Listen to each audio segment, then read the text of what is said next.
Hello friends, आज हम wave and optics जो बुक है उसकी फर्स्ट यूनिट के बारे में डिस्कस करेंगे।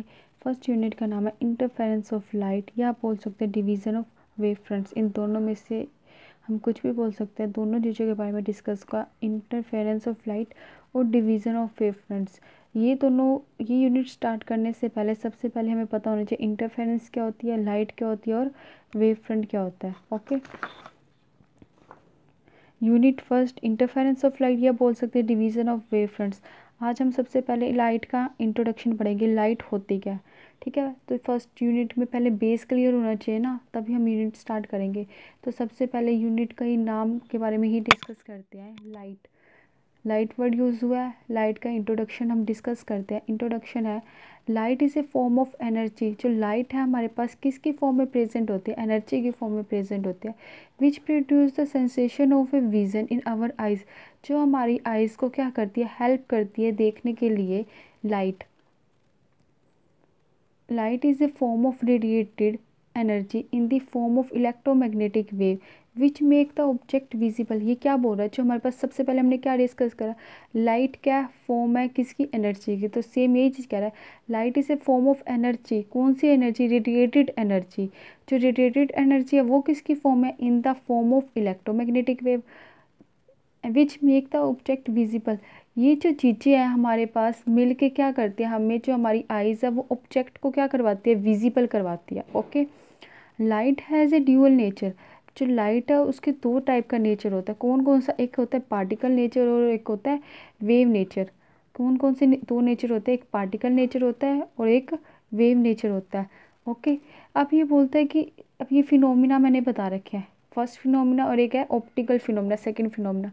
कहते हैं एक लाइट का फिनोमिना हमारे पास पार्टिकल में होएगा और दूसरा वेव में होएगा।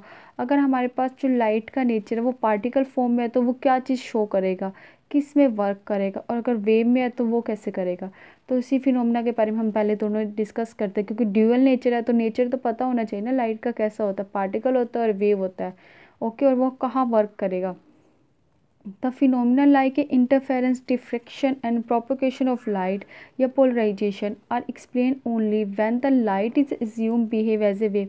अगर हमारे पास लाइट का नेचर कैसा है, वेव है, वेव नेचर है हमारे पास, वेव नेचर की लाइट है हमारे पास, तो वो किस टाइप के फिनोमिना को डिस्कस करेगा, interference, diffraction and propagation of light and polarisation. और हमारी यूनिट का भी नाम क्या है, इंटरफेरेंस ऑफ लाइट। तो मतलब कि साफ क्लियर हो रहा है हमारे पास, जो हमारे अब हम लाइट हमारी किस फिनोमिना पे वर्क करे कि वेव के बारे में। इस यूनिट में जहाँ पर भी लाइट का जिक्र होएगा उसका नेचर क्या होएगा, हमारे पास वेव नेचर होएगा। मगर हमें पता होना चाहिए ना पार्टिकल नेचर भी कैसे वर्क करता है। ओके, लाइट का optical phenomena like reflection, refraction and image formation by lenses can be explained easily by the particle nature of light using a ray optics। okay, using the ray optics क्या लिखा, example दे रखा है मैंने कि such that using the ray optics एक method है। Okay, ये particle nature है किसका, लाइट का, वो किस फिनोमिना के अंडर काम करता है, ऑप्टिकल फिनोमिना के अंडर काम करता है, जो क्या शो करता है हमारे पास, रिफ्लेक्शन, रिफ्रैक्शन और इमेज फॉर्मेशन। ओके, क्लियर हुआ। लाइट का दो नेचर होते हैं, पार्टिकल नेचर और वेव नेचर। पार्टिकल नेचर किस में काम करता है, ऑप्टिकल फिनोमिना के अंदर काम करता है, और वेव नेचर किसके अंदर काम करता है, हमारे पास इंटरफेरेंस, डिफ्रैक्शन के अंदर काम करता है। ओके, नेक्स्ट ही कहता है जो light wave like electromagnetic wave, हम भी पढ़ के आए हैं ऊपर ही, सबसे पहले ही मैंने आपको बताया था लाइट एनर्जी की फॉर्म में होती है, एनर्जी वेव की फॉर्म में होती है, तो इनडायरेक्टली लाइट क्या हुई, वेव की फॉर्म में हुई।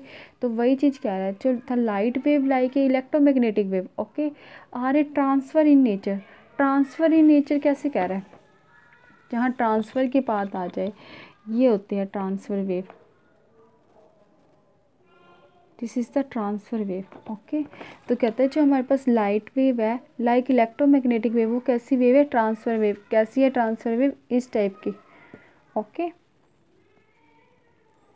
Transfer wave in nature and a wavelength vary between the 4000 angstrom to 800 angstrom. Okay, तो कहते हैं जो इसकी लाइट वेव है जो इलेक्ट्रोमैग्नेटिक वेव की तरह वर्क कर रही है, जिसका नेचर ट्रांसफ़र है, उसकी वेवलेंथ कितनी है, 4000 एंगस्ट्रॉन से लेके 8000 एंगस्ट्रॉन के बीच में क्या करती है, हमारे पास वेरी करती है। ओके, अब हम दूसरी बात क्या कहते हैं, optics can be broadly divided into the two main branches. हम ऑप्टिकल फिनोमेना पढ़ के आए हैं, उसी चीज़ के ऊपर ये आया ऑप्टिक्स। कहते हैं ये दो पार्ट्स में डिवाइड होता है, एक ज्योमेट्रिकल ऑप्टिक्स क्या होती है हमारे पास, और एक फिजिकल ऑप्टिक्स क्या होती है। सबसे पहले डिस्कस करते हैं हम ज्योमेट्रिकल। ज्योमेट्रिकल क्या होता है, the fact related to the light by considering the rectilinear propagation of light without taking into a amount of nature of a light and a size of obstacle। क्या कहना चाहता है हमारे पास ये लाइट के बारे में, हम क्या कंसीडर करके चलते हैं, लाइट बाय कंसीडरिंग, कैसे कंसीडर कर रहे हैं, rectilinear propagation of light consider करके चल रहे हैं, विदाउट टेकिंग क्या नहीं लेके चल रहे साथ में, amount of nature of light की, जो हम लाइट कंसीडर कर रहे हैं उसकी अमाउंट ऑफ नेचर कितनी है, उसका साइज़ का ऑब्स्टकल कितना है, ओ सॉरी ऑब्स्टकल ऑफ साइज़ कितना है, ऑब्जेक्ट का साइज़ कितना है, ये हम कंसीडर करके नहीं चल रहे। Is much larger than the wavelength of light is used. बस हमें ये पता है कि जितनी वेवलेंथ ऑफ लाइट यूज़ हो रही है उससे क्या होएगा, ये चीज़ ज़्यादा है। ओके, आई समझ। ज्योमेट्रिकल ऑप्टिक्स क्या होता है, अगर हम कहीं पे भी ज्योमेट्रिकल ऑप्टिक्स यूज़ होएगा वहाँ पर कैसी किस टाइप की लाइट हम कंसीडर करके चलेंगे, जिसकी वेवलेंथ ऑफ लाइट है उसकी क्या होएगी, उससे ज़्यादा होनी चाहिए लाइट, जो वेवलेंथ ऑफ लाइट है उससे ज़्यादा होने चाहिए हमारे पास लाइट, उसमें वो कौन सी किस में यूज़ होएगा, ज्योमेट्रिकल ऑप्टिक्स में। दोबारा पढ़ें, the fact related to the light by considering the rectilinear propagation of light without taking, क्या नहीं ले रहे हम, without taking the amount of nature of light and a size of obstacle. Obstacle पता है ना कि सबको क्या कहते हैं, अड़चन पैदा करना। ऑब्स्टकल मतलब कि कोई ऑब्जेक्ट ही होता है एक तरीके का। ऑब्स्टकल हम कैसे ब्रेक कर नहीं आ जाते तो ये बोलेंगे ये ऑब्स्टकल आ गया हमारे रोड पे एक, ठीक है, उसी टाइप में ये वही वर्क करता है यहाँ पर भी। और object is a much larger than the wavelength of light. Okay, geometrical optics में पता चल गया। आप फिजिकल ऑप्टिक्स पढ़ते हैं, डिफरेंस आपको क्लियर हो जाएगा इसमें, ठीक है। Okay, when wave nature of light is taken into A consideration, इसमें उसमें क्या ले रहे थे हम, लाइट को हम क्या कंसीडर करके नहीं चल रहे थे, मगर इसमें क्या करें हम इनटू कंसीडर करके चलते हैं। And the size of obstacle or object is almost comparable to the wavelength of light is use. इधर क्या कहता है, जो वेवलेंथ ऑफ लाइट है वो किसके कंपेरेबल है, उस उतनी ही हमारे पास क्या होएगी लाइट हम यूज़ करेंगे जितनी हमारे पास वेवलेंथ ऑफ लाइट थी। ये फिजिकल में होता है। और ज्योमेट्रिकल में क्या था हमारे पास, हम पढ़ के आए हैं पीछे, ज्योमेट्रिकल में क्या था, ग्रेटर थी। जो वेवलेंथ ऑफ लाइट है वो किससे, जो लाइट होएगी वो ग्रेटर होएगी किससे, वेवलेंथ ऑफ लाइट से। मगर फिजिकल में क्या होएगा, जो वेवलेंथ ऑफ लाइट है वो कंपेरेबल होएगी, मतलब कि इक्वल होएगी किसके, लाइट के। ओके, अब हमारे पास सेकंड चीज़ अब मैंने क्या करा, सबसे पहले लाइट का इंट्रोडक्शन हमने पढ़ लिया, ठीक है। मैंने आपको क्या बताया था, मैं क्या बताऊंगी, इंटरफेरेंस ऑफ लाइट के बारे में बता दिया। अब ये पूरा आगे नेक्स्ट वीडियो में बताऊंगी कि इंटरफेरेंस ऑफ लाइट क्या होता है। सेकंड पार्ट में क्या डिस्कस कर रही, डिवीज़न ऑफ वेव फ्रंट्स। सबसे पहले पता होना चाहिए कि वेव फ्रंट क्या होती है। ओके, तो वही है ये वेव फ्रंट एंड ए ह्यूगेस principle. Let us understand the term of wave front. सबसे पहले हम किस टर्म को डिस्कस करते हैं, वेव फ्रंट को, कि वेव फ्रंट होता क्या है। एक हम सपोज करके चल रहा है, suppose a stone is drop in a pond, कि किसी तालाब के अंदर क्या है, कोई स्टोन गिर गया। Okay, the stone is create a disturbance in a water. Common सी बात है, अगर हम किसी तालाब के अंदर कोई पत्थर गिरेंगे तो वो पानी के अंदर डिस्टर्बेंस होएगी। Okay, and a wave are generated on the water surface. उस पानी में क्या होता है कि किसी वेव जनरेट होती है। कैसे, हमने किसी पत्थर ड्रॉप करा, ये होता है ना, ये कोई तालाब है, इसमें मैं यहाँ खड़ी हूँ, मैंने क्या करा, पत्थर ड्रॉप करा यहाँ पर, तो क्या कहता है, ऐसे वेव्स ही नहीं फॉर्म होने लग जाती। तो वही चीज़ कह रहा है कि waves are generated on the water surface, these wave travel outward the form of crest and a trough. कहते हैं जो ये वेव है वो ट्रैवल करती है आउटवर्ड्स। मैं वही चीज़, आउटवर्ड मतलब क्या कर रहा है, यहाँ पर आपने घेरा तो इसकी बाहर के सरफेसिस पे क्या हो रही है, हमारे पास वेव जनरेट हो रही है। जो वेव जनरेट होती है outward in the form of, किसकी फॉर्म में जनरेट हो रही है, क्रस्ट एंड ट्रफ की फॉर्म में जनरेट होती है। Okay, it can be observe easily that any instant each crust and trough are circular in shape।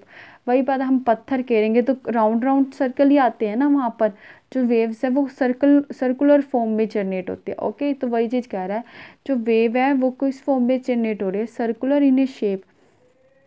Therefore, all the water molecule at a crust have a maximum positive displacement, whereas all the molecules of a trough has a maximum negative displacement।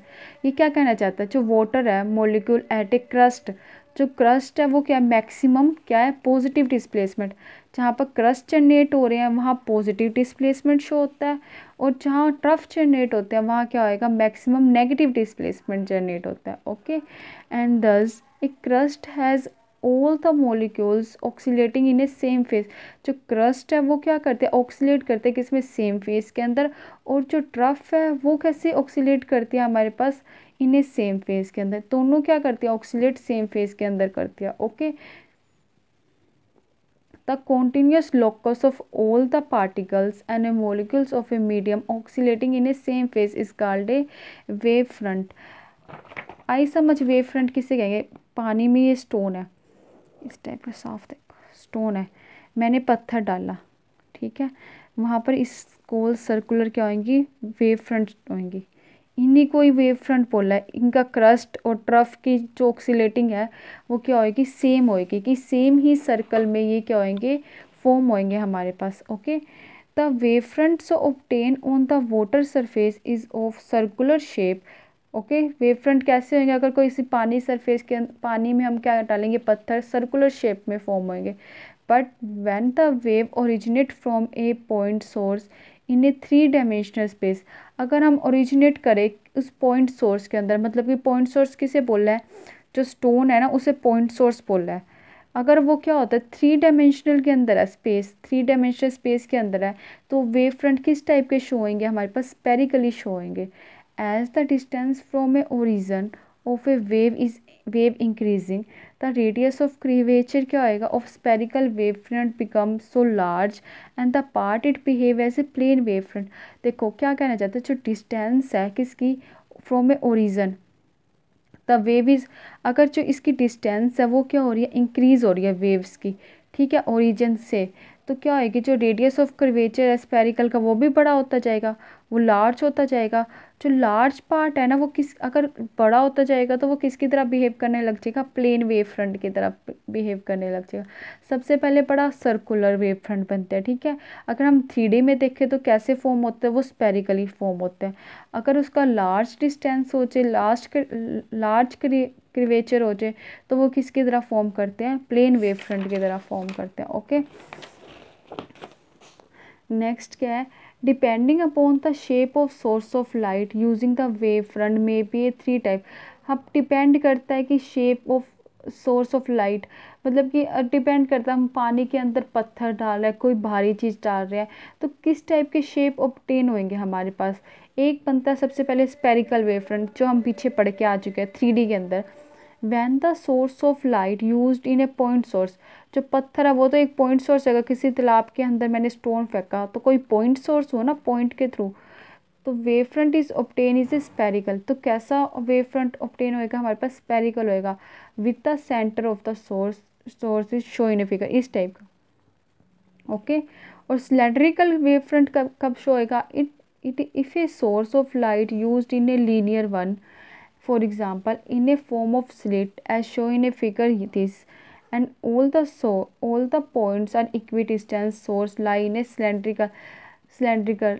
अगर हम क्या कहना चाहते हैं, जो source of light है हम किसकी फॉर्म में, लीनियर फॉर्म में यूज़ करते हैं, लीनियर वन के, तो वो कैसा वेव फ्रंट ऑब्टेन करता है, सिलेंड्रिकल वेव फ्रंट करता है। ओके, पॉइंट सोर्स में है तो कौन सा, स्पेरिकल करेगा, अगर लीनियर फॉर्म में है तो सिलेंड्रिकल वेव फ्रंट को ऑब्टेन करेगा।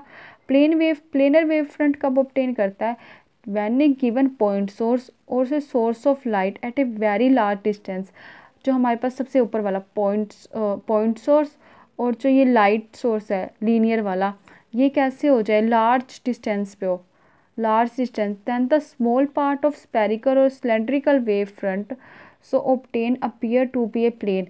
अगर ये क्या हो जाए, ये दोनों जो ऊपर वाले पार्ट है ये लार्ज डिस्टेंस में शो होने लग जाए, तो उसके जो जो स्मॉल पार्ट्स होंगे ना, स्फेरिकल और सिलेंड्री करके, वो कैसे ऑब्टेन होंगे हमारे पास, कैसे अपीयर होंगे हमारे पास, प्लेन के फॉर्म में अपीयर होंगे। This form of a plane wave front are representing as a this. Okay, आज के लिए इतना काफ़ी है। नेक्स्ट वीडियो में नेक्स्ट टॉपिक के बारे में डिस्कस करेंगे। Thank you for watching.